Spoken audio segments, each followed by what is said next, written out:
Season 3, Episode 35.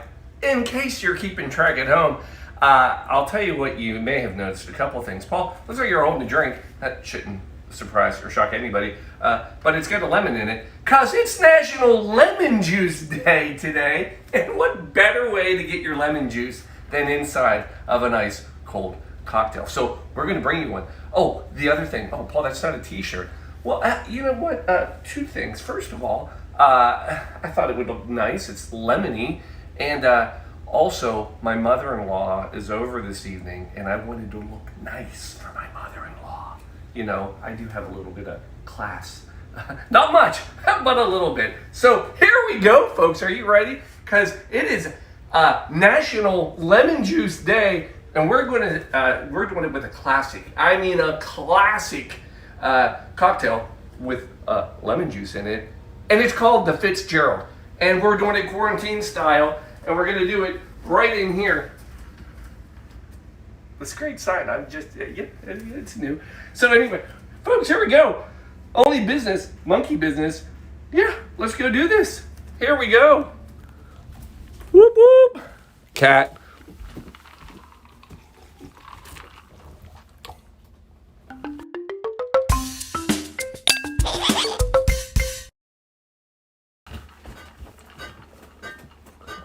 I wasn't ready. I was shuffling over. This is me shuffling.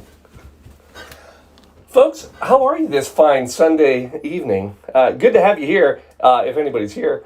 Get that lemon juice. So if you hear any back noise, I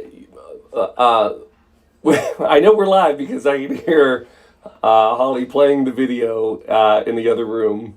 So you know it's live. You can just listen and watch. All right. So here we go, folks. Are you ready for this? So this is a classic cocktail. The Fitzgerald. Going back to 1925. Springtime in Paris. Can you picture it, Shelby? Springtime in Paris. No more beautiful place. At a bar. The Dingo Bar, by the way. Maybe the Dingo ate your baby. Anyway, so they being at the bar. Who's they? It is Ernest Hemingway. Yes, Papa is at the bar. I don't think we're live. We're not live. I don't see live anywhere on the screen. I'm sorry. Your mom's watching it. Okay. I'm gonna go confirm. All right, pause. Are you watching it? Yeah. It's not live. We're not live? Yeah, it was on before. Hold on, folks. I don't see anything. It was on YouTube live before. It's on YouTube? Oh, we may have a Facebook glitch. It happens. Okay. I'm looking. Some hearing back noise. Oh, yep, okay. Can we keep going? It happens. Yep, So we're not on Facebook. we are on YouTube. We're on YouTube. We'll get it up on Facebook later. I wonder what happened. Yep, okay. All right. Anyway, can we continue? We can. I'm sorry. 1925, spring, Paris. It's wonderful. And we're at the Dingo Bar. Who's at the Dingo Bar but Ernest Hemingway? Papa. Papa himself is at the bar. Are you ready for this? In walks F. Scott Fitzgerald. True story. This is the first meeting of Hemingway and F. Scott Fitzgerald. It's true, folks. They meet at this bar and they commence to start having drinks. And Fitzgerald has one too many, actually probably about 20 too many, and he actually overindulges and passes out at the bar. This is the first meeting between Hemingway and Fitzgerald. And that cocktail that he drank has nothing to do with the Fitzgerald cocktail we're about to have tonight. Yeah, sadly, folks, this drink actually, as lovely and classic and old as it may sound because it's called the Fitzgerald, actually, we got to go to 2002. This is a new drink. Yes, we're 2002. Let's go to a New York bar. It's the Rainbow Room. If you don't know where that bar is, it's still in existence. It is in the 65th floor, I believe, of Rockefeller Center. Mm-hmm. Lovely. We need to go there, by the way. So, anyway, the bartender here at the Rockefeller, the Rainbow Room, is none other than Dale DeGroff. Who is Dale DeGroff? A.K.A. King Cocktail. Not King of the Cocktails. He is literally called King Cocktail. And by all rights, he should be. And here's why. During the 90s, he actually is credited with the cocktail revival scene. Because in the 90s, he was frustrated with a lot of the bad cocktails that were out there. He's one of the first ones that got rid of all these like sour mixes that were pre-made. And he started introducing classic cocktails. Matter of fact, he was a huge fan of the Jerry Thomas, right? We know who he is. His cookbook, cocktail book. And it basically started introducing the Sazerac and really kind of the Ramus Gin Fizz. He ended up putting together his own cocktail book called The Craft of the Cocktail, and where he put all, anyway, long story, try to make it shorter. He is the man, and he created the drink we're going to have tonight. Now, when this drink originally came out, because I told you it was a classic cocktail, well, it is a classic cocktail because it follows it's a classic sour cocktail, meaning it's got lemon, it's got sugar, simple syrup, and it's got a spirit, in our case, gin. And then he added some Angostura bitters. Now, when he originally created this cocktail, he is such a genius. He named it the gin thing. Yeah, that's what he came up with. Actually, it's one of his customers who said, Dale, I think you can do better. You need a better name for this. It's a great cocktail, but it's not the gin thing. And the customer made the suggestion that it should have a literary name so it felt like more of a classic cocktail.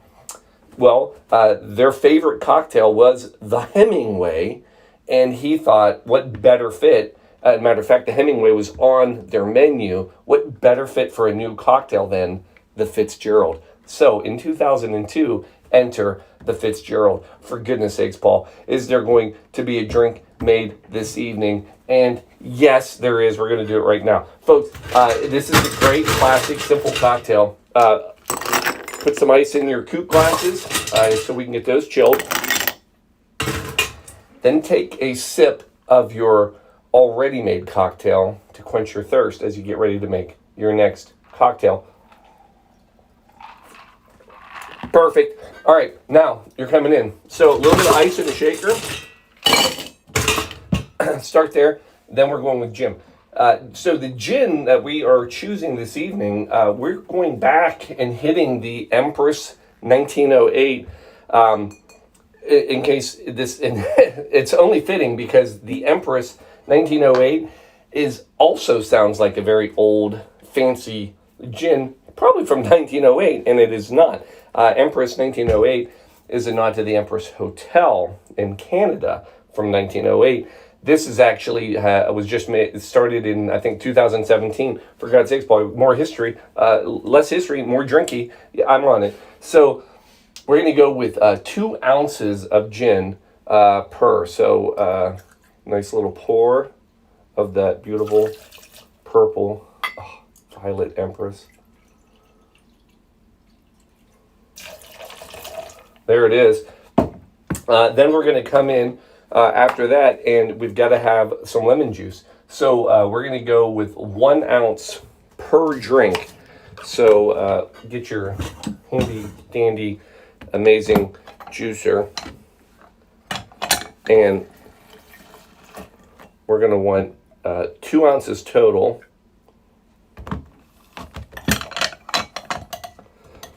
Almost had no ounces there because I almost tipped it over. So let's do that and avoid that from happening.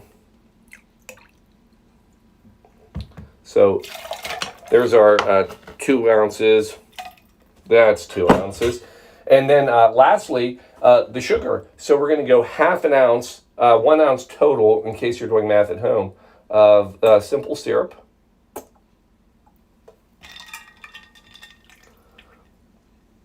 There it is. And lastly, emergency, folks. Emergency. So again, sounds like a classic, right? Probably from 1908. Probably back in Paris. It was probably invented, but in fact, no. It's new and delicious. And emergency. Again, thank you for not sponsoring our show. A little sprinkle of that. And again, we don't want to forget, there is one, and this is the secret to the drink. It's Angostura bitters, and we're going to go with a few dashes in each. So we'll go 1, 2, 3, 4, 5, 6. That's a few for each one. And folks, there it is. Now all we have to do is not use that one, use this one that fits, and give it the classic shake. Look at that. Smiling on camera. So no Facebook right now, huh? Huh. Well, folks, I promise we'll fix it. So you know it's funny. I've felt that was going to happen a few times previously, and it finally just happened. I knew that was. I don't know why, but I felt it. Premonition. Save your ice. And then, folks, here we go. Get your strainer out. And then look at... Oh, such a pretty color. Is that not just a gorgeous-looking drink? So Shelby has fallen in love with the Empress Gin. I have fallen in love with National Lemon Juice Day. It's just a perfect little marriage. And then we're going to finish it off with a nice...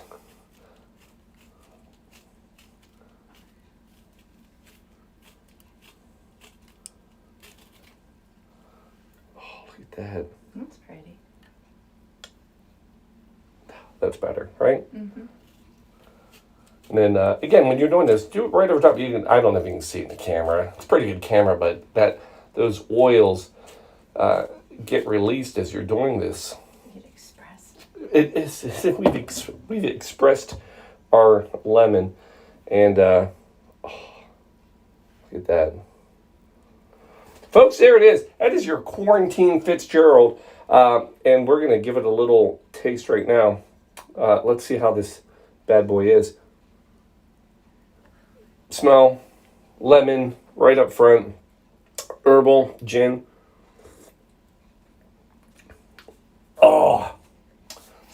Shell, that's going to be a new favorite. I promise you. Promise it's a new favorite. Can we get that on camera? Look at that. Look how gorgeous this is, right? Mm-hmm. Hold on. Oh, there it is. How pretty is that? Chink. All right. Folks, there it is. Your quarantine Fitzgerald, soon to be live on Facebook. Or whatever. And, but there it is. Oh, so I'm going to leave you one last thing. So I did my 8 minutes of research, and it was pretty interesting reading about Dale DeGroff King Cocktail. And a little Q&A, not my Q&A, somebody else's Q&A. But one of the questions, I mean, he has King Cocktail. He's got to have some good information.